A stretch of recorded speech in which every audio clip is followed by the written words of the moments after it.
Sinjuri nselmilkom u nilqakom għall-edizzjoni oħra ta' Flusek. Fil-programm tal-lum ser nibdew billi nitkellmu mal-ewwel mistieden tagħna Albert Frendo dwar student loans. Albert, insellimlek u nilqak għall-programm.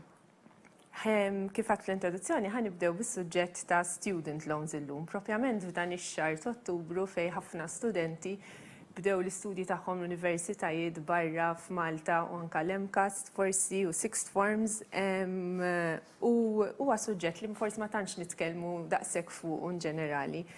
Fil-fatt f'Malta s-self l-istudenti huwa minimu u maħniex imdorrin naraw li l-banek jippromovu dan it-tip ta' self. Din is-sena qed naraw ċaqliq f'dan is-settur għaliex?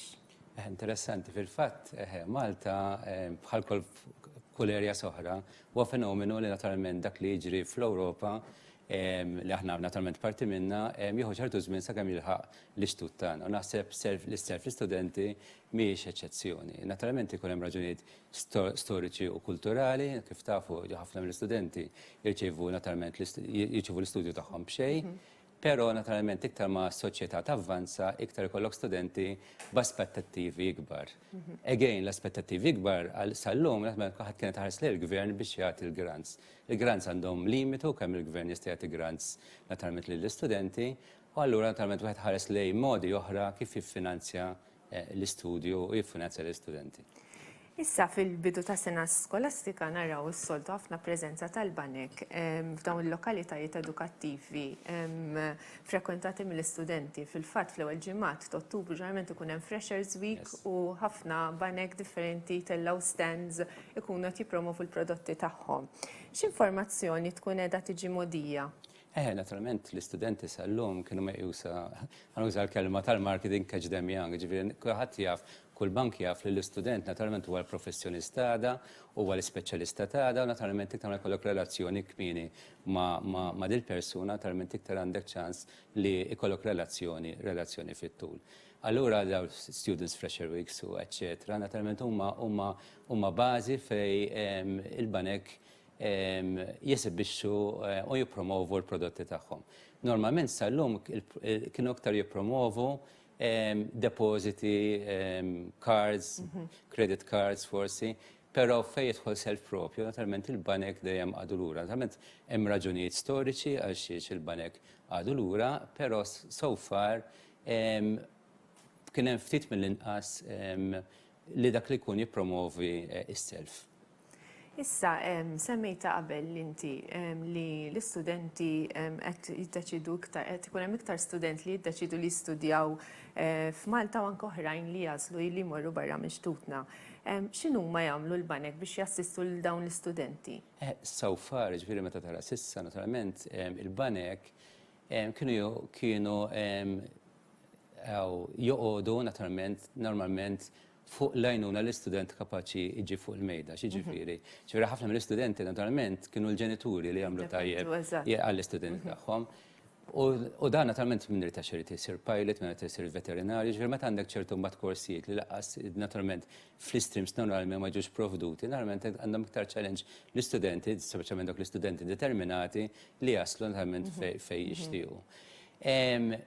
Meta tara l-banek probabbli dasser dal-ħar 3 snin, ġifieri I wouldn't be surprised, ġifieri naturalment jien naf fuq l-istituzzjoni fejn naħdem jien, però in ġenerali probabbli sar xi bejn 3 miljun u 4 miljuni self lill-istudenti. Però naħseb fil-maġġoranza tagħhom dawk kollha huma self li fejn il-ġenituri qegħdin jagħmlu tajjeb. Naturalment illum hemm skema li naturalment din l-iskema m'hemmx bżonn l-assistenza tal-ġenituri biex l-istudenti jilħqu l-oġġettivi tagħhom.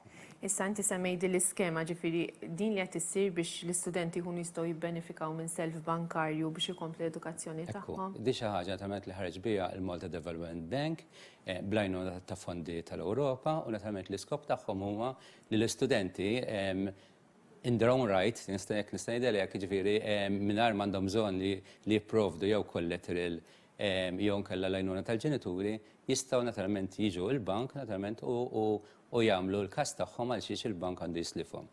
L-ikbar challenge u di ħanirbuta mal-bidu li għadt għal xiex il-banek dejjem għadu lura huwa li l-bank dejjem jara l-affordabilità, ġifieri f'prinċipju bankarju u l-affordabilità. Darba l-affordabilità ħad toħroġ on fuq l-income prospettiv tiegħek, fuq id-dħul prospettiv tiegħek. Kapital u l-qas għandhom income. Appuntu, ġifieri daw ġifieri kemm naturalment il-bank li jkun jikkonvinċi ruħu li dal-istudenti huma ħafna serji u determinati fl-istudju tagħhom naturalment li kapaċi jaslu u mbagħad naturalment iħallsu d-dejn li naturalment deħlin għalih.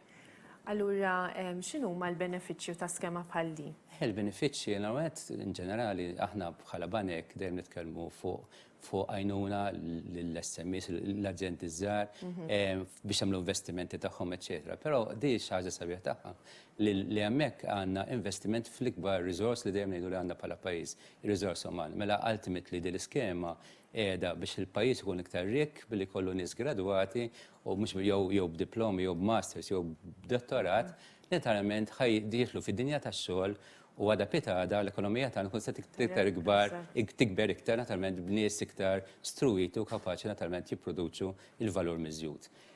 L-ikbar challenge li kollu l-istudent huwa l-ewwel ħaġa fi żmien tal-istudju. Mela fi żmien tal-istudju nutli da ħaġa li jħallas kapitalu iktar imma għax naturalment dan huwa student, m'għandu paga ta' student.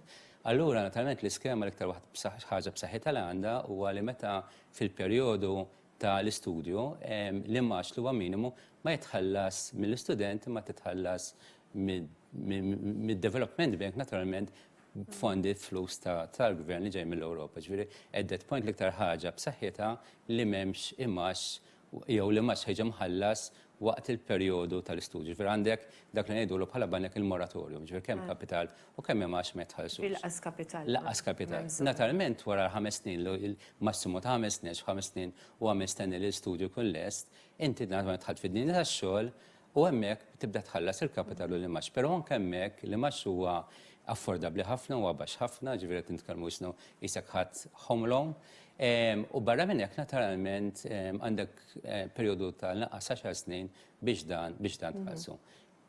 L-iktar ħaġa naturalment importanti wkoll li naturalment m'għandekx bżonn tagħmel affarijiet jagħmlu tajjeb, ġifieri wkoll letter proprjetà kif il-banek imdorin jitolbu, darba naturalment għalhekk naturalment hemm l-iskema għax l-iskema fiha nnifisha għandha ċertu garanziji biex il-bank naturalment ir-riskju tiegħu ikun iktar maniġġabbli. Ġifieri ma tix tipu ta' xi garanzija anke forsi mill-ġenituri? Le. Darba ngħidlek, ġifieri hija naturalment l-onus huwa fuq l-istudent li jekk kapaċi naturalment juri kemm huwa kapaċi, kemm huwa determinat fl-istudju tiegħu u naturalment juri li dan mhux ġie l-bank għaxek. Imma naturalment għax vera jemmen x'qed jagħmel, naturalment issir l-applikazzjoni naturalment il-banek naturalment jikkonsidraw id-domanda u naturalment jiena tal-flus biex ikomplu. U l-interessanti tal-aħħar li mhux ġast qed tiffinanzja l-istudju, però qed tiffinanzja wkoll affarijiet relatati mal-istudju. Mela jekk huwa ssifer barra, naturalment x'irid jagħmel biex jgħix barra dan bl-ispejjeż kollha tiegħu kodba, eċetera. Riċerka, eċetera. Issa meta wieħed jara pajjiżi bħall-Istati Uniti u r-Renju Unit u l-problemi li għandhom viżavi self l-istudenti, tista' din issir problema ta' Malta? Meta tara l-kriżi finanzjarja nitkellmu sa iktar minn 10 snin ilu, naturalment kien hemm ġiex fatturi ewlenin li naturalment fost fatturi oħra kif kien issir is-self fuq il-home loans, is-self fuq djar u s-self tal-istudenti. Però naturalment ir-raġuni trid tara r-raġuni u l-kawża. Ir-raġuni ma kienx kien hemm għax qed tislef għad-djar jew qed tislef għall-istudenti. Ir-raġuni kienet li ma kienx isir filtering propju ta' da tip ta' self. U barra minn hekk naturalment dawk kienu jiġu pakkeġġjati u mibjuwejn l-istituzzjonijiet oħra u naturalment ir-riskju minn bank daqqa waħda sar il-problema ta' ħadd ieħor. Allura ma kienx hemm obbligazzjoni għall-bank li joqgħod ħafna attent kif islef għax malar kien jeħles minn dil-problema u għadaba fuq bank ieħor. Il-moment li l-problemi kibru naturalment kien too late. Aħna naturalment bħala banek Maltin dejjem meta slifna qatt ma slifna biex nippekeġġjaw u nbiħħu d-dejn tagħna li istituzzjoni oħra, aħna dejjem slifna bħala relazzjoni fit-tul. U l-fatt li qed nisilfu fit-tul, il-fatt qed nimtu relazzjoni u nafu ma' min qed nitkellmu u qed isir analiżi tal-propensità tal-istudent li jaslu naturalment u jħallas lura, naħseb naturalment li m'għandniex ikollna l-problemi, anzi naċċert li m'għandniex ikollna l-problemi naturalment li kellhom banek oħrajn li silfu mingħajr mużaw il-prinċipji bankari il-prinċipju ta' kawtela li wieħed jistenna meta bank immexxi skema bħal din. U ġifieri fil-bidu l-istadju tal-applikazzjoni ħajkun rigorus ħafna u xejn. L-istadju appuntu, naturalment id-differenza fejn inti kieku mort biex tixtri karozza, ħannaraw naturalment l-affordabilità jekk illum, hawnhekk nitkellmu x'kapaċi tħallas għada. Allura naturalment ħajtlu ħafna wkoll dak ngħidulhom soft factors, jiġifieri mhux just naturalment l-abilità tiegħek li tasal, però wkoll x'kors tħalt, naraw li kemm jista' jkun niffinanzjaw diversità ta' courses, naraw naturalment l-ammonti jvarjaw, ġifieri mhux ftit jieħdu l-ħafna, ma naturalment kemm jista' jkun inqasmu dal-pot li hemm 5 miljuni ma' studenti differenti, hemm ħafna konsiderazzjoni, però żgur naturalment ħajkun hemm naturalment l-obġettiv huwa li kemm jista' jkun studenti jistgħu jibbenefikaw minnha u naturalment ir-riskju ġie mqassam fuq diversi studenti. Issa qed nitkellmu fuq studenti wkoll li jmorru jistudjaw barra. U nafu li hemm ħafna studenti Maltin li jmorru jistudjaw ġewwa ir-Renju Unit. Issa bil-problema li hemm tal-Brexit jekk isseħħ x'impatt taħseb li jkollha fuq dawn studenti Maltin li qed jistudjaw hemmhekk? Konna nisperaw forsi sara ħadd il-ġemma nkun naraw fil-Brexit. Issa l-bitru jew kellha kovris testendu ruħha ġifieri, però jiġri x'jiġri finalment.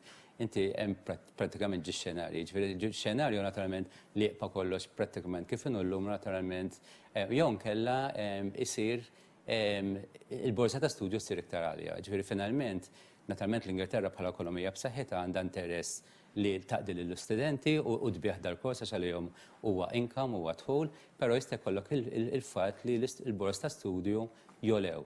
Naturalment dik iktar ħajkun hemm domanda għal min vera jixtieq imur jistudja l-Ingilterra, x'attualment l-Ingilterra hija ħafna viċin kif il-lingwa u l-kultura u l-mod kif naħsbu. Naturalment hemmhekk l-iskema ħad tkun iktar effettiva biex tgħin dawn l-istudenti li xogħol fuq kollox il-ħolma tagħhom li investu fihom innifishom.